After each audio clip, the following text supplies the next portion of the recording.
With the trains function in LSM-VIA, you can view all existing records in the network.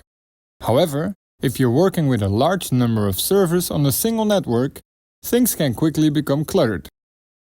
The trains filter helps you bring clarity to this. When you click on Trains, you can then click Define Filter in the bottom right corner of the screen. Once you activate it, you'll see a blank page. Here you can place any record you want in a location of your choice.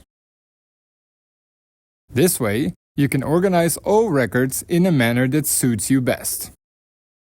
You can color them, and if you want to change an angle, you can update your filter by clicking on the angle you would like to replace, then click Update, and click on the new angle. From now on, whenever your filter is enabled, you'll only see your own selection. If you disable the filter, you'll see all the records in the network again.